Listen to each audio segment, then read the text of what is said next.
Hi friends, welcome back to lucky wings Aviary. അപ്പോൾ വീഡിയോസൊക്കെ ഇട്ടിട്ട് കുറച്ച് ദിവസമായി കേട്ടോ, സമയമൊന്നും കിട്ടിയില്ല. പിന്നെ ഈ വീഡിയോസിനൊന്നും ഭയങ്കര ക്ലാരിറ്റി ഒന്നും ഇല്ല കേട്ടോ, കാരണം എൻ്റെ കയ്യിലിരിക്കുന്ന ഒരു മൊബൈൽ വെച്ചിട്ടാണ് ഞാൻ ഈ വീഡിയോസൊക്കെ പിടിക്കുന്നത്. അല്ലാതെ ഒരുപാട് ഫെസിലിറ്റീസ് ഒന്നും ഇല്ല. പിന്നെ വീഡിയോ പിടിക്കാൻ അങ്ങനെ അധികം ആരും ഹെൽപ്പ് ചെയ്യാനൊന്നുമില്ല. പിന്നെ ഓഡിയോ, നമ്മുടെ ഇന്നത്തെ വീഡിയോ തൊട്ട് ഓഡിയോ കുറച്ചുകൂടെ ക്ലിയർ ആകുമെന്ന് ഞാൻ വിശ്വസിക്കുന്നു. കാരണം എൻ്റെ അമ്മായി എനിക്കൊരു മൈക്ക് വാങ്ങി തന്നിട്ടുണ്ട്. അപ്പോൾ ആ മൈക്ക് വെച്ചിട്ടാണ് ഇന്നത്തെ ഓഡിയോ പിടിക്കുന്നത്. നമുക്ക് ടോപ്പിക്കിലോട്ട് കടക്കാം. അപ്പോൾ ആഫ്രിക്കൻ ലവ് ബേർഡ്സിൻ്റെ ഫാം തുടങ്ങണം, പക്ഷേ ഏത് വെറൈറ്റി നമുക്ക് ഫസ്റ്റ് വാങ്ങിയാൽ കൊള്ളാം എന്നൊക്കെയുള്ള ഒരു സംശയങ്ങളുണ്ടാവാം. അപ്പോൾ ഫസ്റ്റ് തുടക്കക്കാർക്ക് ഏത് വെറൈറ്റിയാണ് വളർത്തി തുടങ്ങാം, ആഫ്രിക്കൻ ലവ് ബേർഡ്സിൽ ഏത് വെറൈറ്റി വളർത്താം എന്നുള്ള ഒരു ഡീറ്റെയിൽ വീഡിയോ ആണ് ഇന്ന് ചെയ്യാൻ പോകുന്നത്. ആഫ്രിക്കൻ ലവ് ബേർഡ്സിനെ കുറിച്ച് പറയുകയാണെങ്കിൽ ഇവർ രണ്ട് വെറൈറ്റീസ് ഉണ്ട്, റിങ്ങും നോൺ റിങ്ങും. അതായത് കണ്ണിന് ചുറ്റും റിങ് വരുന്നവരും കണ്ണിന് ചുറ്റും റിങ് ഇല്ലാത്തതും, അതായത് നോൺ റിങ് വെറൈറ്റി. ഈ കണ്ണിന് ചുറ്റും റിങ് ഇല്ലാത്ത ഇവരെ പീച്ച് ഫേസ് എന്നും അറിയപ്പെടുന്നു. അപ്പം ആദ്യം തുടക്കക്കാർക്ക് ഈ പീച്ച് ഫേസ് വളർത്തുന്നതാണ് ഏറ്റവും ഉത്തമം. നോൺ റിങ് വെറൈറ്റി അല്ലെങ്കിൽ പീച്ച് ഫേസ് എന്ന് ഇവർ ഭയങ്കര ഫ്രണ്ട്ലിയാണ്. ഇവരിൽ പല പല അട്രാക്റ്റീവ് കളേഴ്സ് ഉണ്ട്. അപ്പോൾ കളർ ചേഞ്ചിനനുസരിച്ച് ഇവരുടെ വിലയും മാറ്റം വരും കേട്ടോ. ഇവരിൽ അപ്പോൾ തുടക്കക്കാരനെന്ന് പറയുന്നത് ഗ്രീൻ പീച്ചാണ് കേട്ടോ. ഗ്രീൻ പീച്ചിന് ഒരു 700 to 800 രൂപ വില വരുന്നുണ്ട് ഒരെണ്ണത്തിന്. അപ്പം ഇതിൻ്റെ നല്ല ഗുഡായിട്ട് നല്ലൊരു ക്വാളിറ്റി ആണെങ്കിൽ ഒരു 1000 രൂപയോളം വില വരുന്നുണ്ട് കേട്ടോ. പിന്നെ എനിക്കിഷ്ടം ലൂട്ടിനോ പീച്ചാണ് കേട്ടോ. ലൂട്ടിനോ പീച്ച് യെല്ലോ കളറാണ്, അതൊരു 1000 to 2000 രൂപയോളം വില വരുന്നുണ്ട്. അപ്പോൾ തുടക്കക്കാർക്ക് ഗ്രീൻ പീച്ചാണ് ഏറ്റവും നല്ലതെന്നാണ് ഞാൻ പറയുന്നത്. കാരണം നമ്മുടെ കൈക്ക് ഒതുങ്ങുന്ന ഒരു റേറ്റാണ്, ഏറ്റവും വില കുറഞ്ഞതാണ് ഗ്രീൻ പീച്ച്. അപ്പോൾ ഫസ്റ്റ് തുടക്കത്തിൽ തന്നെ ഏറ്റവും വില കൂടിയതൊക്കെ അങ്ങ് വാങ്ങി വിട്ടിട്ട് എന്തെങ്കിലും ഒരു പിഴവ് സംഭവിച്ച് പിന്നെ അതിനെ ഓർത്ത് കരയുന്നതിനെക്കാട്ടിലും ആദ്യം നമുക്ക് സ്റ്റാർട്ടിങ് റേറ്റിലിരുന്ന് വാങ്ങിക്കുന്നതാണ് ഏറ്റവും നല്ലത്. അപ്പോൾ തുടക്കക്കാരെ ആദ്യം ഗ്രീൻ പീച്ച് വാങ്ങി വളർത്തി പഠിക്കാം. ഇവരെ വളർത്തിയിട്ട് ഇതിൽ നിന്ന് കുറച്ച് വരുമാനമൊക്കെ കിട്ടിത്തുടങ്ങും. അപ്പോൾ നമുക്ക് തന്നെ ഒരു സന്തോഷം തോന്നും. ആ കിട്ടിയ കാശ് കൊണ്ട് നമുക്ക് വില കൂടിയ വെറൈറ്റീസൊക്കെ വാങ്ങിവിടാം. അപ്പം അങ്ങനെ കിട്ടുന്ന ആ ഒരു സന്തോഷം അത് വേറെ തന്നെയാണ്. ഇപ്പോൾ നമ്മൾ വളർത്തി നമ്മൾ ബ്രീഡ് ചെയ്ത് അതിൻ്റെ കുഞ്ഞുങ്ങളെ വിറ്റ് അതിൽ നിന്ന് കാശെടുത്ത് നമ്മൾ കൂടിയ വെറൈറ്റീസ് ഇങ്ങനെ വാങ്ങി വിട്ട് അപ്പോൾ അങ്ങനെ പോകുന്നത്, അങ്ങനെ ഒരു ഫോം ഡെവലപ്പായി പോകുമ്പോഴത്തേക്ക് നമുക്ക് എത്ര വലിയ ബേർഡ്സ് വാങ്ങി വിറ്റ് വളർത്തി കഴിഞ്ഞാൽ നമുക്ക് അതിന് നല്ല രീതിയിൽ നമുക്ക് കൊണ്ടുപോകാൻ വേണ്ടിയിട്ട് പറ്റും. അപ്പോൾ നമുക്ക് ഈ ഗ്രീൻ പീച്ചിനെ എങ്ങനെ ബ്രീഡ് ചെയ്ത് എങ്ങനെ സെറ്റ് ചെയ്തെടുക്കാം എന്നുള്ളത് നമുക്ക് നോക്കാം. അപ്പോൾ ഏറ്റവും ബെസ്റ്റ് വേ എന്ന് പറയുന്നത്, അപ്പോൾ നമ്മൾ കുറച്ച് സെറ്റ് കുഞ്ഞുങ്ങളെ വാങ്ങിക്കണം. എത്ര സെറ്റാണ് നിങ്ങൾ വാങ്ങിക്കാൻ വേണ്ടി ഉദ്ദേശിക്കുന്നത് അത്രയും സെറ്റ് കുഞ്ഞുങ്ങളെ വാങ്ങിക്കുക. അപ്പോൾ കുഞ്ഞുങ്ങളെന്ന് പറയുമ്പോഴത്തേക്ക് ഒരു 2 to 5 മാസം പ്രായമായ കുഞ്ഞുങ്ങളെ വാങ്ങിക്കുക. എന്തായാലും 6 മാസത്തിൽ കൂടുതൽ വളർച്ചയുള്ള കുഞ്ഞുങ്ങളെ വാങ്ങിക്കരുത് കേട്ടോ. ഒരു 6 മാസത്തിനകത്തുള്ള ഒരു കുഞ്ഞുങ്ങളെ വാങ്ങിക്കുക. അപ്പോൾ കുഞ്ഞുങ്ങളെ വാങ്ങിക്കുമ്പോഴത്തേക്ക് 2 ലീനേജ് ആയിരിക്കണം, അതായത് പാരൻസ് വന്നിട്ട് ഡിഫറൻ്റ് ആയിരിക്കണം. അപ്പോൾ ഇങ്ങനെ കുറച്ച് സെറ്റുകൾ വാങ്ങിക്കുക. ഇതിൻ്റെ ഒരു ബ്രീഡിംഗ് സ്റ്റേജ് എന്ന് പറയുമ്പോഴത്തേക്ക് ഒരു 8 to 9 മാസം ആവും.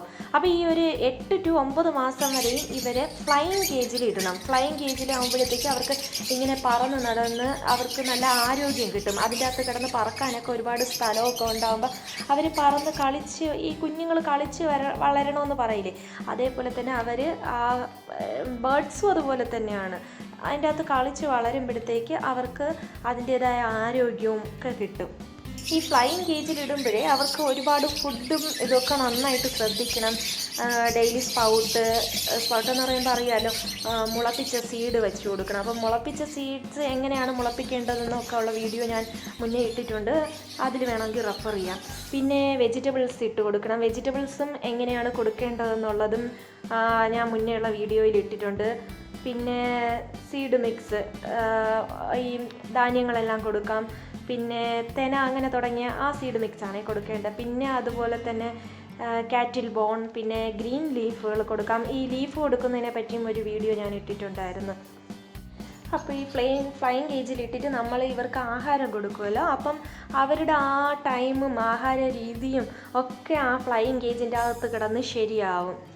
അപ്പോൾ നമ്മൾ ഈ ഫുഡൊക്കെ കൊടുത്തു തുടങ്ങുന്ന എല്ലാ ടൈപ്പ് ഫുഡുകളും അവരിങ്ങനെ കഴിച്ചു തുടങ്ങും. പിന്നെ നമ്മളുമായിട്ടും അവർ കുറച്ച് അടുത്തൊക്കെ തുടങ്ങും. അപ്പോൾ ഇങ്ങനെയുള്ളൊരു ഫുഡും ഇതൊക്കെ കൊടുത്ത് ഫ്ലൈയിങ് കേജിലിട്ട് നന്നായിട്ട് നോക്കി വളർത്തിയാൽ ഇവർക്ക് പിന്നെ എക്സ്ട്രാ മെഡിസിനോ അങ്ങനെയൊന്നും ആവശ്യമൊന്നുമില്ല കേട്ടോ. അങ്ങനെ ഒരു 8 to 9 മാസത്തെ ആവുമ്പോഴത്തേക്ക് ഇതിനെ നമ്മൾ ജോഡി തിരിച്ച് ഒരു ബ്രീഡിങ് കേജിൽ വിടണം കേട്ടോ. അപ്പം 1 month അങ്ങനെ അവരെ ഇട്ടേക്കണം. ചട്ടിയൊന്നും വെച്ച് കൊടുക്കാൻ പാടില്ല. സെയിം ഫുഡ് ആ ഒരു സെയിം സൈക്കിളിൽ തന്നെ നമ്മൾ കൊടുത്തുകൊണ്ടിരിക്കുക. അപ്പം ഈ ഫുഡിൻ്റെ ടൈം, പിന്നെ കിളിയും നമ്മളും തമ്മിലുള്ള ആ ഒരു റിലേഷൻ, ഇതൊക്കെ ആ ഒരു മാസം സമയത്തിനകത്ത് സെറ്റാവും കേട്ടോ. പിന്നെ അതിനിടയിൽ നമുക്ക് തന്നെ കാണാൻ സാധിക്കും ഈ പെയർ വന്ന് ബോണ്ടാവാൻ തുടങ്ങും. 2 പേരും അടുക്കാൻ വേണ്ടി തുടങ്ങും, മെയിലും ഫീമെയിലും. അപ്പോൾ 1 month ആകുമ്പോൾ തന്നെ നമുക്കത് കണ്ടു തന്നെ അറിയാൻ സാധിക്കും. അപ്പോൾ അവർ തമ്മിൽ ഇണങ്ങി തുടങ്ങി എന്ന് മനസ്സിലായതിന് ശേഷം നമ്മൾ എന്ത് ചെയ്യുക, ഒരു കലോ ബോക്സോ എന്താണെന്ന് വെച്ച് കഴിഞ്ഞാൽ വെച്ച് കൊടുക്കുക. അപ്പം ഞങ്ങളുടെ ഒരു അനുഭവത്തിൽ കലമാണ് ഏറ്റവും കൂടുതൽ നല്ലത്. ഒരു പഴമ രീതിയാണ് കലം വെച്ച് കൊടുക്കുന്നത്. അപ്പോൾ നമുക്ക് വേറെ പുതുമയൊന്നും വേണ്ട, ഇവിടെ കലമാണ് വെച്ച് കൊടുക്കാറുള്ളത്. അപ്പം ഇവിടെ സ്ഥിരമായിട്ട് കലം വെച്ച് കൊടുക്കുന്നുണ്ട്. പിന്നെ കലം വെച്ച് കൊടുക്കുന്നതുകൊണ്ടുള്ള ഏറ്റവും വലിയ ഉപയോഗം എന്ന് പറയുന്നത് സ്പ്ലേ ലെഗ്സ് വരത്തില്ല. അതായത് കാല് 2 സൈഡും ഇങ്ങനെ വളഞ്ഞു പോകുന്ന ഒരു അവസ്ഥ വരാറുണ്ട്. അപ്പോൾ അങ്ങനെ ഈ ബോക്സിൽ വിരിയുന്ന കുഞ്ഞുങ്ങൾക്കാണ് ഏറ്റവും കൂടുതൽ അങ്ങനെ ഒരു അവസ്ഥ വരുന്നത്.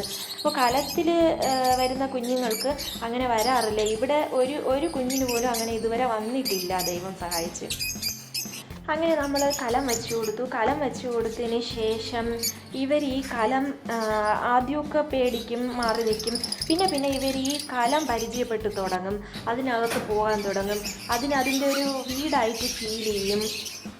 അപ്പോൾ നമുക്കത് കലത്തിൻ്റെ അകത്ത് പോകുന്നതും അതിന് ആ കലം പരിചയപ്പെട്ട് തുടങ്ങി എന്ന് മനസ്സിലായി കഴിഞ്ഞാൽ ഒരു വിത്തിൻ 1 or 2 days നമ്മൾ നെസ്റ്റിംഗ് മെറ്റീരിയൽസ് എല്ലാം ഇട്ട് കൊടുക്കണം. അപ്പം നെസ്റ്റിംഗ് മെറ്റീരിയൽസ് എന്തൊക്കെയാണെന്ന് ഇനിയൊരു വീഡിയോയിൽ പറയാം. ഇതിപ്പോൾ ടൈം കൂടുതലാവുന്നുണ്ട്, അപ്പം അടുത്ത വീഡിയോയിൽ ചെയ്യാം. അപ്പം പീച്ച് ഫേസിൻ്റെ പ്രത്യേകത എന്ന് പറയുന്നത് അവർ ഈ നെസ്റ്റിംഗ് മെറ്റീരിയൽസ് എല്ലാം റമ്പിലെടുത്തുകൊണ്ട് പോകും, അതായത് മുതുകിലെടുത്തുകൊണ്ട് പോവുകയാണ് ചെയ്യുന്നത്. അപ്പോൾ അവരിങ്ങനെ ഓരോ ഇതും എടുത്ത് കൊത്തിയെടുത്ത് മുതുകിൽ വെച്ചിട്ട് അവർ കൊണ്ടുപോയി കൂട് കെട്ടും. അപ്പോൾ കൂട് കെട്ടാൻ തുടങ്ങിക്കഴിഞ്ഞാൽ അവരെ ഡിസ്റ്റർബ് ചെയ്യാനേ പോകരുത്. ഇതിനെയൊക്കെ ബ്രീഡിംഗ് കേജിൽ ഇട്ട് തുടങ്ങിയാൽ തന്നെ നമ്മൾ അതിനെ അധികം ഡിസ്റ്റർബ് ചെയ്യാൻ പോകരുത്. പ്രത്യേകിച്ച് അത് കൂട് കെട്ടി തുടങ്ങിയാൽ ഒട്ടും അതിനെ ഡിസ്റ്റർബ് ചെയ്യാൻ പാടില്ല. കാരണം അവർ മുട്ട ഇടത്തില്ല, അല്ലെങ്കിൽ ഇടുന്ന മുട്ട കുറവായിരിക്കും. ഇപ്പോൾ ഒരു 4-5 ഒക്കെ മുട്ട ഇടുന്ന സമയത്ത് അത് ചിലപ്പോൾ 1 or 2 ഒക്കെ ആയിരിക്കും. അത് പേടിച്ച് അറച്ചിട്ടങ്ങ് മുട്ട ഇടുന്നത് അറയ്ക്കാറുണ്ട്. അപ്പോൾ അതുകൊണ്ട് കൂട് കെട്ടി തുടങ്ങിയാൽ നമുക്ക് അതിനടുത്ത് ഡിസ്റ്റർബ് ചെയ്യാൻ പോകണ്ട. പിന്നെ അത്യാവശ്യം കൂടിൽ വെച്ച് കൊടുക്കുന്ന ഈ അഴുകിപ്പോകുന്ന ഈ വെജിറ്റബിൾസ് അങ്ങനെയുള്ള സാധനങ്ങൾ മാത്രം വെച്ച് കൊടുക്കുന്ന മാറ്റിയാൽ മതി. ഡ്രൈ സീഡ്സൊക്കെ പിന്നെ ഈ കൂട് കെട്ടായിട്ട് കൊടുക്കുന്ന മെറ്റീരിയൽ ഇതൊന്നും നമ്മൾ എടുത്ത് മാറ്റി വൃത്തിയാക്കാൻ നിൽക്കേണ്ട. തൽക്കാലം കുഞ്ഞുങ്ങളായതിനു ശേഷം അത് വൃത്തിയാക്കിയാൽ മതി. അതുവരെ അതിനെ വിട്ടേക്കുക. അപ്പം അതിൻ്റെ തന്നെ വേസ്റ്റ് അല്ലേ, ഈ ഒരുപാട് അതിന് വേറെ ആരോഗ്യ പ്രശ്നമൊന്നും വരത്തില്ല കേട്ടോ. ഇവിടെയൊന്നും അങ്ങനെ വരാറില്ല ഞങ്ങളുടെ ഫാമിൽ.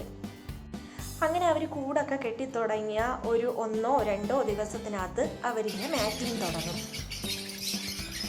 അങ്ങനെ മാറ്റിങ് കഴിഞ്ഞ് 1-2 ആഴ്ചക്കകത്ത് അവർ മുട്ടയിട്ട് തുടങ്ങും. അപ്പോൾ ഈ മുട്ടയ്ക്കകത്ത് ആ കുഞ്ഞുങ്ങളുണ്ടോ ഇല്ലേ, ഫോം ആയിട്ടുണ്ടോ എന്നുള്ളത് നോക്കുന്നത് എങ്ങനെയാണെന്നുള്ളത് അടുത്ത വീഡിയോയിൽ പറഞ്ഞുതരാം. അപ്പോൾ ഇവർ കറക്റ്റ് മെയിലും ഫീമെയിലും ആണെങ്കിൽ കറക്റ്റ് ജോഡിയാണ്, അവർ നല്ല ചേർന്നൊരു ജോഡിയാണെങ്കിൽ മാക്സിമം 5 to 6 മുട്ടകളാണ് ഇവരിടുന്നത്. ഈ മുട്ട ഒരു 22 ദിവസം കൊണ്ട് അത് വിരിയും. അപ്പോൾ ഇങ്ങനെ കുറഞ്ഞ ആഫ്രിക്കൻ ലവ് ബേർഡ്സിനെ വാങ്ങി വളർത്തിയിട്ട് വലിയ വെറൈറ്റിയിലോട്ട് പോകുന്നതല്ലേ ഏറ്റവും നല്ലത്. എനിക്ക് തോന്നുന്നത് അതായിരിക്കും ഏറ്റവും ബെറ്ററെന്ന്. അപ്പോൾ ബാക്കി ഇതുപോലെ വീഡിയോസുമായിട്ട് വീണ്ടും വരുന്നതായിരിക്കും. ഇന്നത്തെ വീഡിയോ എല്ലാവർക്കും യൂസ്ഫുൾ ആയിരിക്കുമെന്ന് ഞാൻ വിശ്വസിക്കുന്നു. അപ്പോൾ വീഡിയോ ഇഷ്ടപ്പെട്ടെങ്കിൽ ലൈക്ക് ചെയ്യാൻ മറക്കരുത്, കമൻറ്റ് ചെയ്യാൻ